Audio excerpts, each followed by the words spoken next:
Yesu ashimwe cyane. Nejejwe no kugutumira mu bihe byiza byo gusenga. Uyu munsi ndi ku musozi wa Kuri Mountain mu gihugu cya Uganda. Ndashimira Imana ko yahangejeje. Bibiliya iravuga ngo nkunda abanshaka kandi abanshakana umwete bazambona. Iyo ufashe Imana ukayiha umwanya, ugafata umwanya wo gusenga, Imana iguhereza icyo wayisabye. Gusenga nibwo rufunguzo rufungura imiryango yose. Guys, katugendane mbatembereza umusozi wa Kuri Mountain.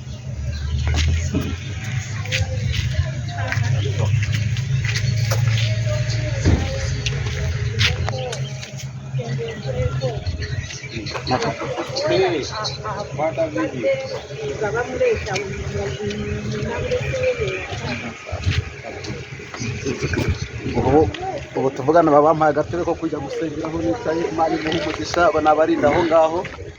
Asante Imana. Dore aha hose mureba ni ku musozi wa Kuri Mountain.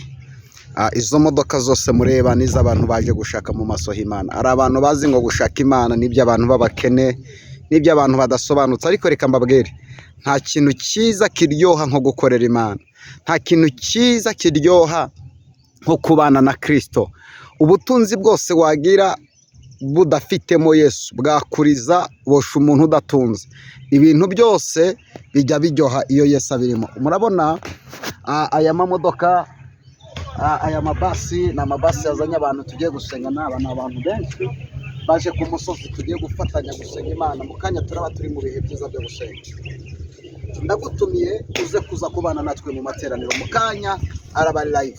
Nta kintu kiryoha nko kubana n'Imana, nta kintu kiryoha nko gusenga. Iyo umuntu asenga, iyo umuntu afashe igihe cy'agasabana n'Imana, Imana igifungura inzira.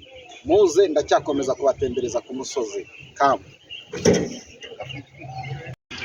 murareba aho hantu hari intebe, aho bahita ku cyoto, ku gicaniro. Aha nijoro niho bashira igicaniro, abantu bagasenga bazenguruka bavuga Imana, bagasenga bari mu bihe byiza bidasanzwe. Mwene datareka nkubwire, nta kintu kiryoha nko gushaka Yesu. Yesu araryoha, Yesu afite buri kintu cyose. Aha ni ku gicaniro, abantu bajya barara barimo barasenga. Tugomba gushaka Imana, tugomba gushaka amavuta. Igihe cyose washatse mu maso h'Imana, Imana irakuyereka. Ndagira nkubwire ngo ubuzima bwose wabamo udasenga waruhira ubusa. Yesu ajya agendana nawe. Ibintu byose biryoha iyo Yesu abirimo. Iyo washyize Yesu imbere, ukamushaka, ugashira Yesu imbere, ukamukorera, Imana ikugirira neza. Imana irakublessinga. Kera nibwo najyaga numva ngo abantu basenga ni abakene, abantu basenga ni abantu badasobanutse. Ariko reka mbabwire, gusenga nibyo abantu basobanutse, gusenga nibyo abantu bisobanukiwe, gusenga nibyo abantu baza agaciro k'amaraso ya Yesu. Kuko iyo umaze kumenya agaciro k'amaraso ya Yesu, uramushaka.